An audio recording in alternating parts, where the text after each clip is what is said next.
पति को 5 बातें कहने वाली बीवी कुतिया बन गई। ठहरिए, यह बयान जरूर सुनकर जाइए, क्योंकि यह बयान आपकी परेशानियों को जड़ से खत्म करने वाला है। वो परेशानियां जो आपको अपनी बीवी की तरफ से मिलती हैं, वो दर्द और तकलीफ जो बीवी के इन 5 जुमलों की वजह से आपके दिल पर असर डालते हैं।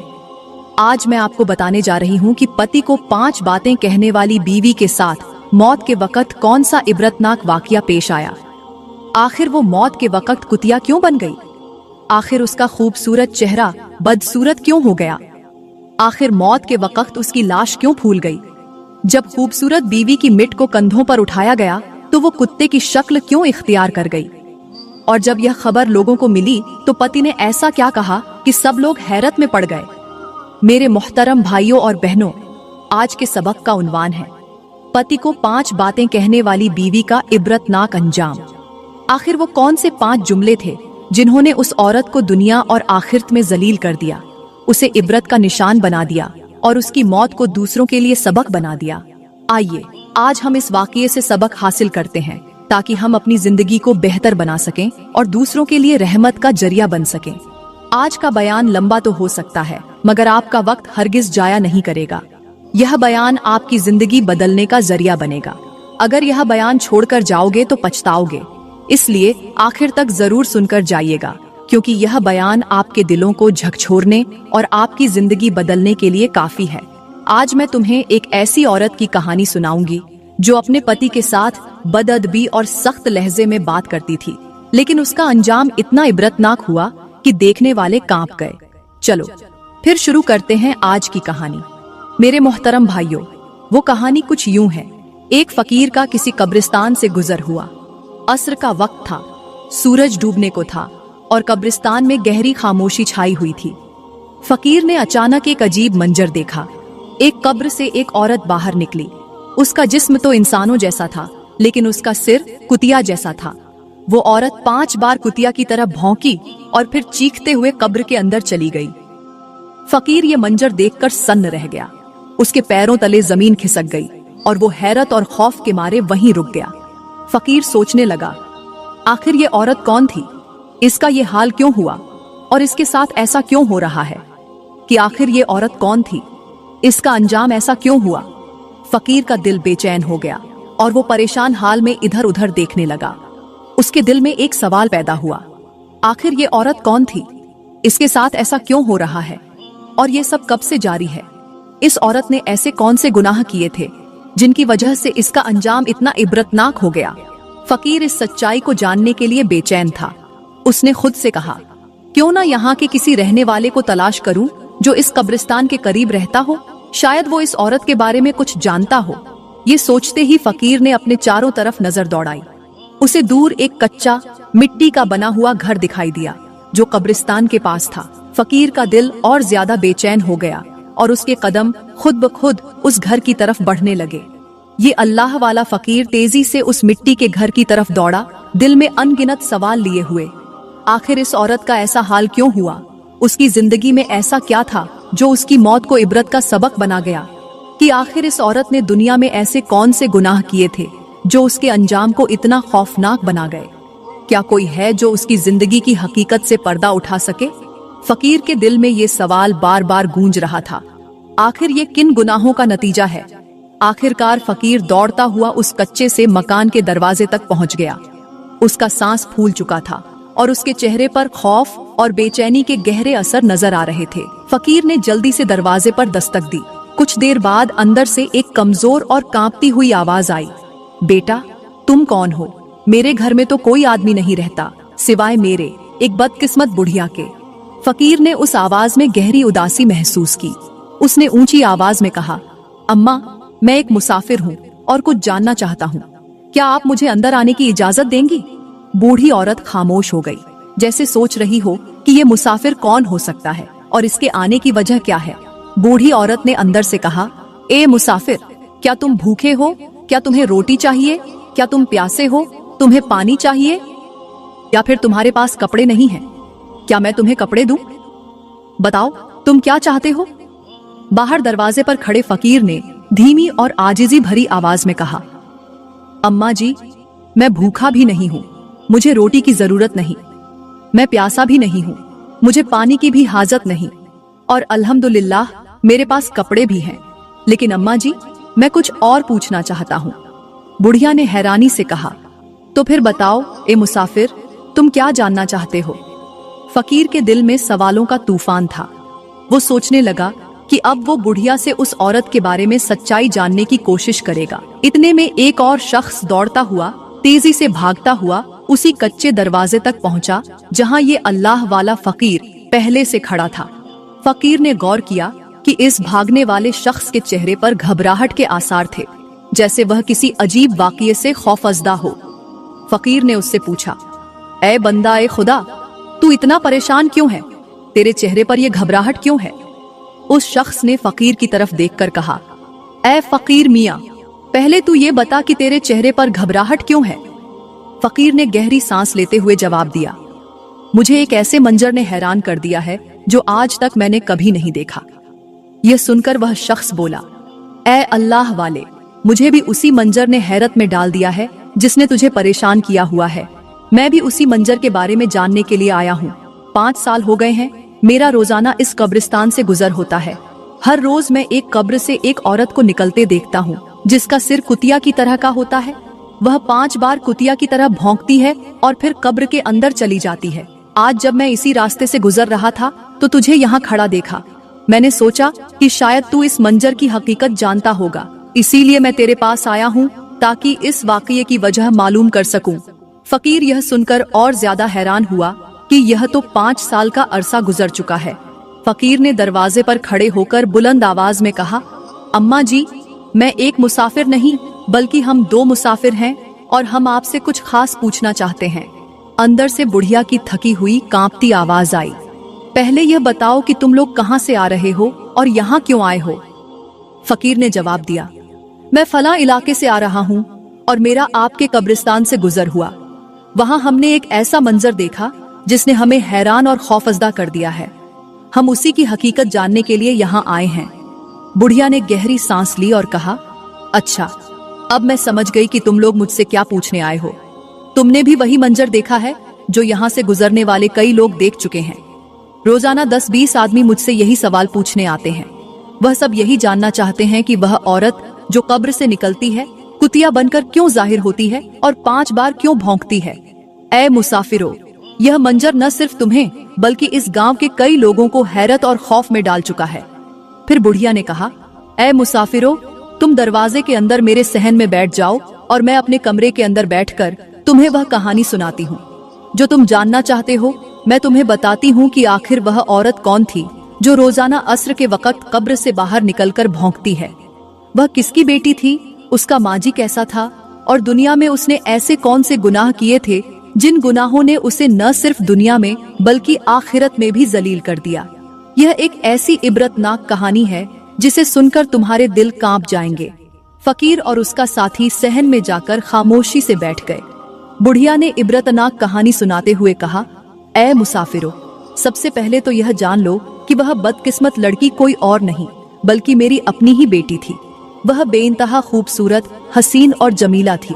वह हुस्न की मल्लिका थी, जैसे जमीन पर उतरने वाली कोई शहजादी हो। अल्लाह ने मेरी बेटी को ऐसा बेमिसाल हुस्न अता किया था कि उसका चेहरा देखने वाला बस दीवाना हो जाता। जो भी उसे देखता उसका दीवाना बन जाता। मेरी बेटी का हुस्न लोगों को अपनी तरफ खींच लेता था और वह सबकी नजरों का मरकज बन गई थी। यह कहते हुए बुढ़िया की आवाज भारी हो गई।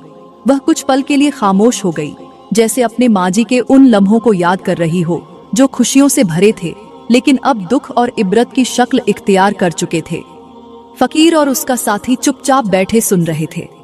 बुढ़िया ने गहरी सांस लेते हुए कहा, जब मेरी बेटी ने जवानी की दहलीज पर कदम रखा तो मैंने उसके लिए एक अच्छा सा रिश्ता ढूंढा। वह नौजवान इबादत गुजार था, अल्लाह वाला था और नेक सीरत था। मुझे पूरा यकीन था कि वह मेरी बेटी को खुश रखेगा और उसका अच्छा साथ देगा। बड़ी खुशी और धूमधाम से मैंने अपनी बेटी की शादी उस अल्लाह वाले नौजवान के साथ कर दी। शादी के दिन हर तरफ खुशियों का समा था और मेरी बेटी भी बहुत खुश नजर आ रही थी। बुढ़िया ने गहरी सांस लेते हुए कहा, शादी के बाद मेरी बेटी अपने शौहर के घर चली गई।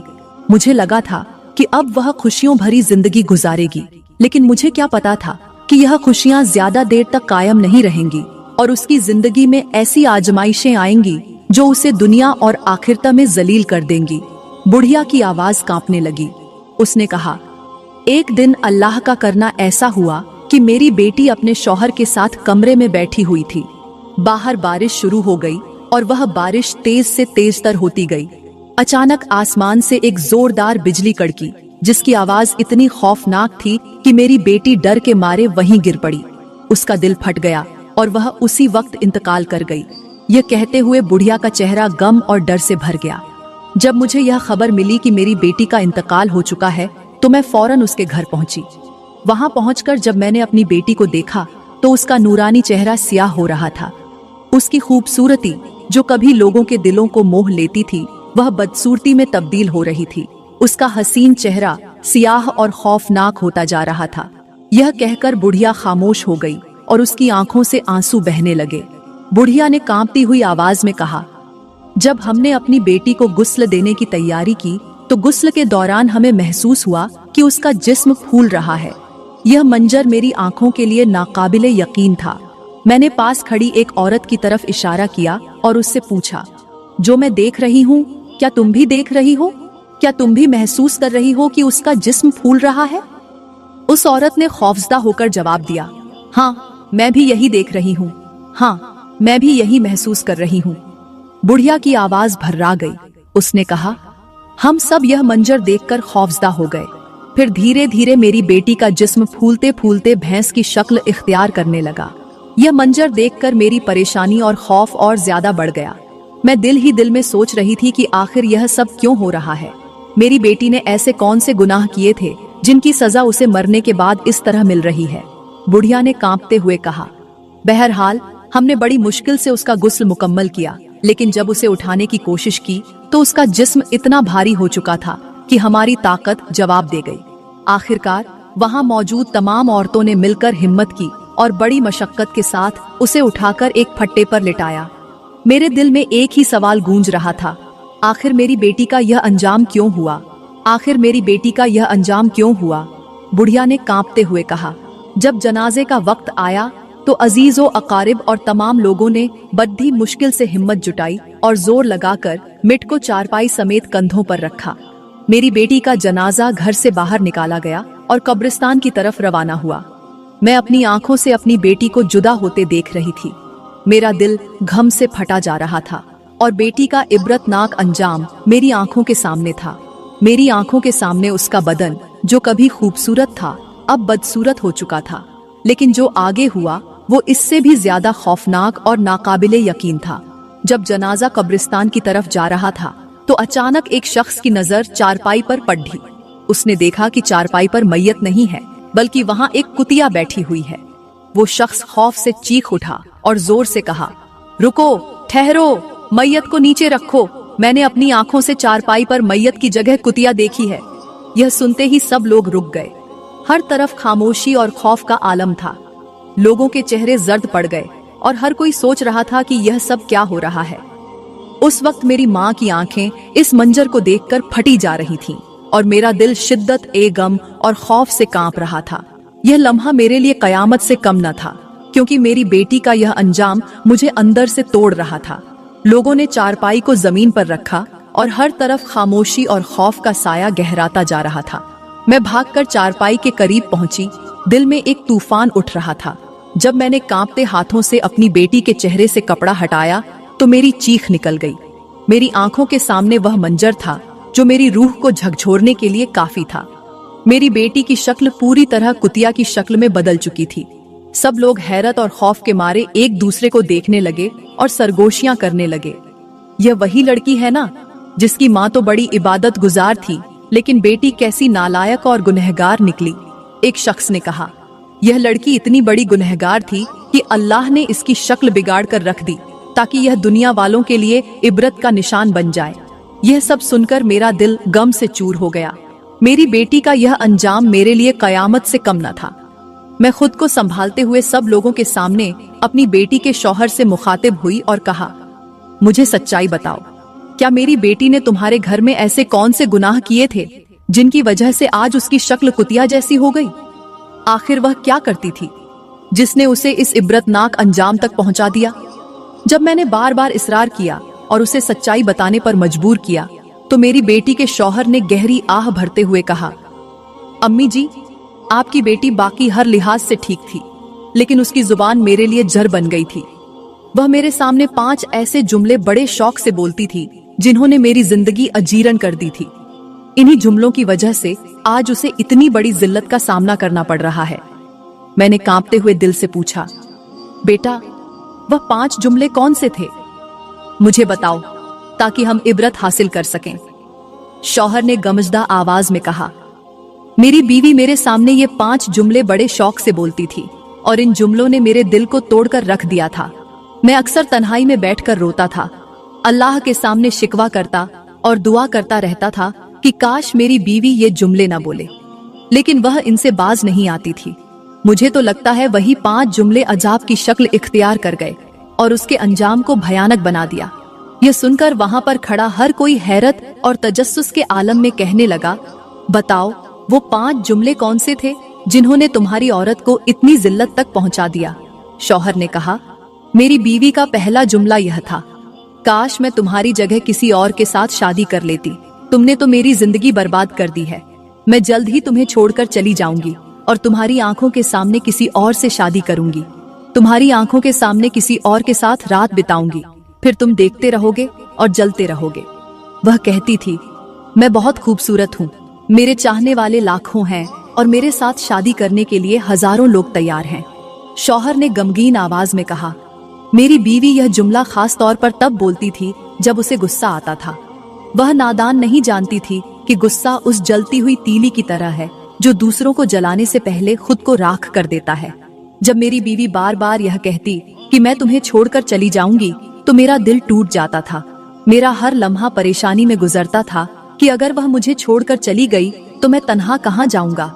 शौहर ने रोते हुए कहा। मेरी बीवी का दूसरा जुमला यह था कि तुम जैसे नाकारा इंसान के साथ रहना मेरे लिए अजाब है। काश तुम मर जाते और मैं आजाद हो जाती। तुम्हारी मौत मेरी जिंदगी की सबसे बड़ी खुशी होगी। ये जुमला सुनकर मेरा दिल कांप उठता था। मैं रातों को जागकर रोता और सोचता कि कैसे मेरी अपनी शरीके हयात मेरी मौत की दुआ कर सकती है। यह अल्फाज मेरी रूह को इस तरह जख्मी करते थे जैसे कोई तेज छुरी दिल में घोंप दी गई हो। वह नादान नहीं जानती थी कि जुबान के यह अल्फाज दुनिया और आखिरत दोनों को बर्बाद कर सकते हैं। शौहर ने गमजदा आवाज में कहा। मेरी बीवी का तीसरा जुमला यह था कि मैंने तुम में कभी कोई भलाई नहीं देखी। ये वो अल्फाज थे जो मेरे दिल को चीर कर रख देते थे। हालांकि मैं वही शख्स था जो अपनी खुशहाली के दिनों में बीवी पर हजारों नेमतों की बारिश करता था, लेकिन जब वक्त ने मुझे गरीबी का शिकार कर दिया तो बजाय मेरे साथ खड़े होने और मेरा हौसला बढ़ाने के, मेरी बीवी ने मुझसे कहा कि मैंने तुम में कभी कोई भलाई नहीं देखी।